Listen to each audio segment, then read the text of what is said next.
Everyone wants one name. They want the one villain, the one company, the one family, the one secret room, the one signature on the bottom of the country. That is why the question spreads so easily. Who really owns America? And the easy answers come fast. Some people say it is the Federal Reserve. Some people say it is BlackRock, Vanguard, and State Street. Some people say it is the billionaires who fund elections. Some people say it is the landowners, the tech platforms, the banks, the foreign creditors, the people who hold treasury bonds, or the people who own the data. But I want to start with the part most people miss. The most dangerous thing about control in America is not that one person owns everything. It is that nobody has to. Modern control does not work like a king sitting on a throne. It works like a stack. At the bottom of the stack is land. Above that is credit. Above that is corporate voting power. Above that is government debt. Above that is political money. Above that is data. And above all of it is the most important layer of all, the layer almost nobody names clearly enough: economic energy, your time, your labor, your savings, your paycheck, your future purchasing power. The real story is not that one group owns America. The real story is that America has become a system where control is split across different layers, and ordinary people usually only see the layer they are standing on. That is why this question is so powerful, because when you ask who owns America, you are really asking who has the ability to decide where your effort goes after you earn it. That is the part nobody wants to say plainly. And in the 19th century, the answer was easier to see. Power looked like land if you controlled land. You controlled settlement. You controlled railways. You controlled towns. You controlled the routes that goods moved through. You controlled where people could build, farm, mine, and trade. That is why the old railroad grants mattered so much. The Pacific Railway Act did not simply help build tracks. It handed enormous pieces of public land to railroad interests and helped create a new geography of power. Land was not just property. Land was a lever. And when insiders created companies around that expansion, gave favorable shares to people with political influence, and tied private profit to public legislation, something very old was revealed in a very American form. Control rarely announces itself as control. It arrives as infrastructure. A railroad is not just a railroad. It decides which towns live and which towns die. A land grant is not just a land grant. It decides who gets the first claim on the future. And that old pattern never disappeared today. Most Americans do not think of land as the main source of national control. They think of apps, banks, stocks, or Washington. But land still matters. Private owners control enormous amounts of American land. Some families own millions of acres. Some billionaires quietly accumulate farmland across state lines. Some companies hold land in ways that affect taxes, local budgets, water rights, agriculture, housing, and political boundaries. That does not mean every large landowner is part of some sinister plan. It means land remains one of the oldest forms of power, because land is where everything else must happen. Food comes from land, housing sits on land, data centers sit on land, oil and minerals come from land, solar farms and transmission lines require land communities, tax land politicians, draw districts around land. So the first layer of control is still physical. Whoever controls enough land does not need to control every person. They can control the conditions around people. But land was only the beginning.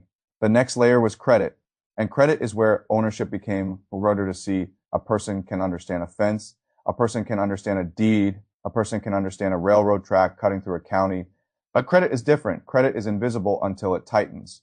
A bank does not need to own your house to control your behavior. It only needs to own the mortgage. A lender does not need to own your business to shape your decisions. It only needs to decide whether you can roll over debt. A central bank does not need to pass laws like Congress.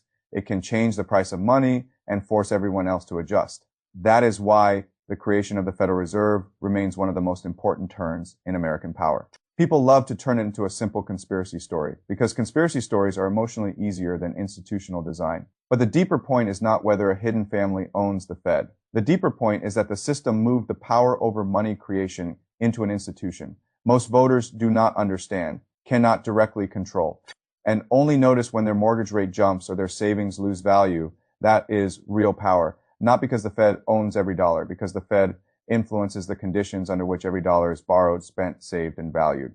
And then came the banking multiplier. The old model was already strange enough. You put money into a bank, the bank keeps a fraction and lends the rest. That loan becomes someone else. S-deposit. That deposit becomes another loan. Credit expands through the system, and suddenly a small pool of base money supports a much larger ocean of claims. Then reserve requirements changed. The system became even more dependent on confidence, regulation, capital rules, central bank guidance, and the willingness of institutions to keep lending. This is the second layer of ownership, not ownership by title, ownership by permission. Who gets credit? who gets denied, who pays 4% and who pays 19%, who can refinance, who gets rescued, who gets forced to sell. Those questions shape society more quietly than elections do. If land controls space, credit controls time, credit lets one person buy the future early, it forces another person to sell the future cheap. That is why the control of money is never just about money. It is about who gets to delay pain and who has to absorb it immediately. Then the system evolved again. The next layer was corporate America here. The question becomes more confusing because the surface answer and the real answer are different. Do BlackRock, Vanguard, and State Street own corporate America? Technically. No, much of the money they manage belongs to ordinary investors, pension funds, retirement accounts, index fund holders, institutions, and people who simply wanted low-cost exposure to the market. That is the part that makes the simplistic claim wrong, but the simplistic claim survives because it points to something real. They may not own all the money, but they concentrate voting power. And in a corporate system, voting power is a form of steering. Most people who own index funds do not vote their shares. They do not read every proxy statement. They do not study board elections. They do not evaluate compensation plans, governance changes, or shareholder proposals. They are busy living their lives. So the vote flows upward. It moves from millions of passive owners into a small number of stewardship teams that decide how to vote across huge portions of the market. That is not ownership in the old sense. It is coordination power. It means the same few institutions can influence boards across competing companies at the same time. They do not need to call a CEO and issue an order.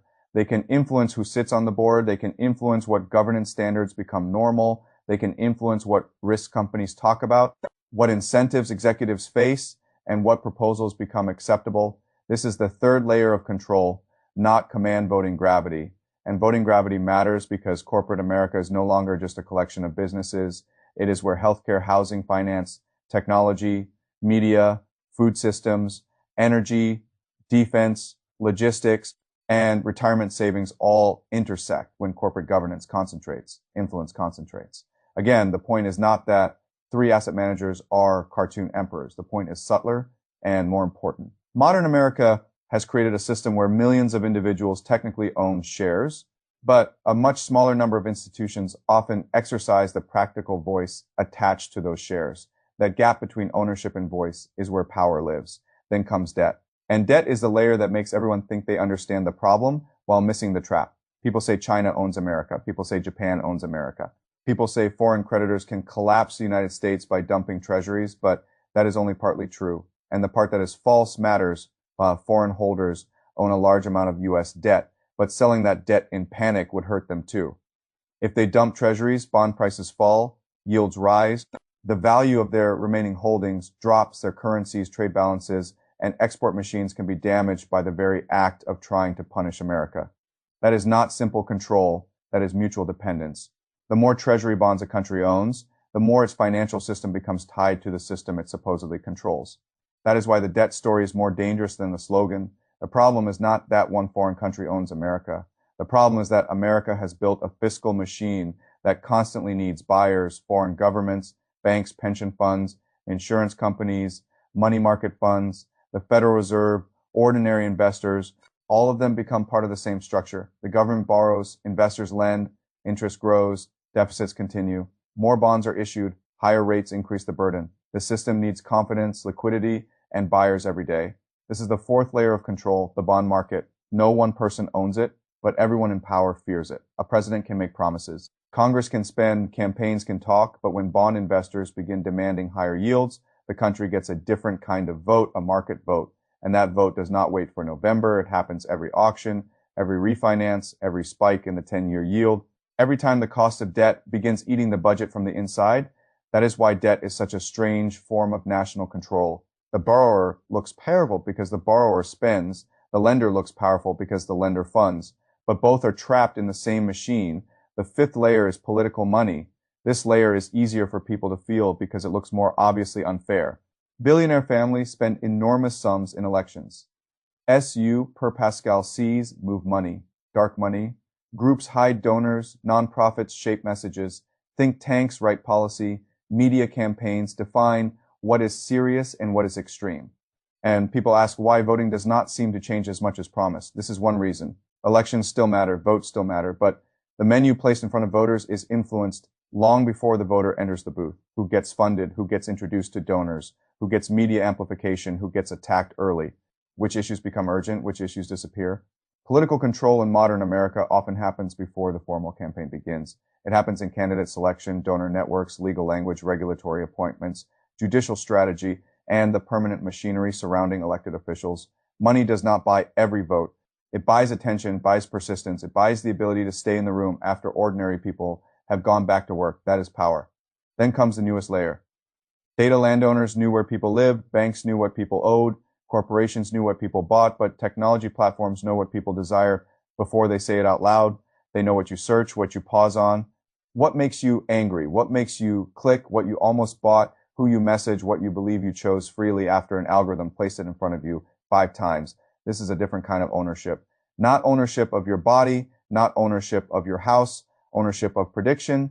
A platform does not need to force you to do something if it can shape the options you see, the emotions you feel, and the timing of the message. That is why data is not just a business model, it is a behavioral map. And whoever holds the map does not need to own the road. They can redirect traffic. So when someone asks who owns America, I think the honest answer is this.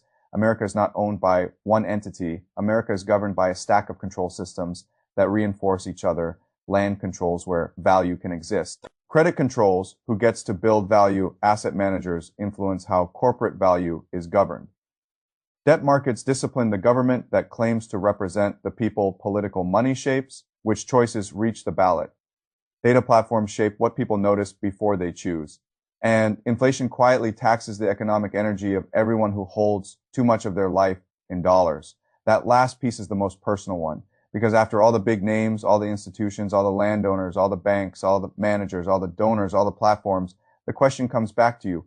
What happens to the value of your time you work, you earn, you save, you think you have stored your effort in money, then prices rise, the grocery bill changes, the rent changes, the insurance bill changes, the house you wanted moves further away, the asset you did not own becomes more expensive, and suddenly you realize something painful. Nobody needed to take the dollars from your account to take value from you. They only needed to change what those dollars could buy. That is the final layer of ownership, not owning the country, owning the unit people use to measure their lives. That is why wealthy people think in assets, while most people think in income. Income is exposed. Assets are defended. A paycheck arrives in the currency that loses value. A scarce asset reprices as the currency weakens. That is why real estate carries a premium, why stocks carry a premium, why art carries a premium, why gold carries a premium, why some people now look at Bitcoin as a possible store of economic energy. The debate over which asset is best will continue. That is not the point I want to settle here. The point is that people with capital understand something ordinary workers are often taught too late. You do not preserve economic energy by leaving it permanently in the form that can be diluted. You preserve it by converting it into something harder to debase. That is the real answer hiding underneath the question, who owns America? The people who understand the control stack own more of it than the people who only argue about one layer. If you only watch politics, you miss credit. If you only watch the Fed, you miss land. If you only watch billionaires, you miss asset managers. If you only watch Wall Street, you miss data. If you only watch foreign debt, you miss domestic fiscal dependence.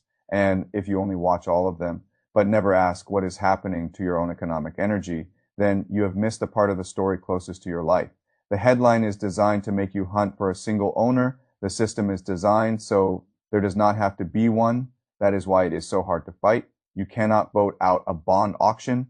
You cannot shout down a proxy vote you never read. You cannot debate an algorithm that knows which emotion will keep you scrolling. You cannot protect your future by pretending the dollar you earn today will automatically hold the same power tomorrow. The first step is not paranoia. It is clarity. Land is power. Credit is power. Voting rights are power. Debt is power. Political money is power. Data is power. And your time converted into money is the power everyone is trying to capture. The people who understand that build systems. The people who do not understand it become fuel for those systems. That is the real ownership map of America. Not one throne, a stack, not one king, a machine. And the most important question is not only it is whether you are learning fast enough to stop feeding it blindly,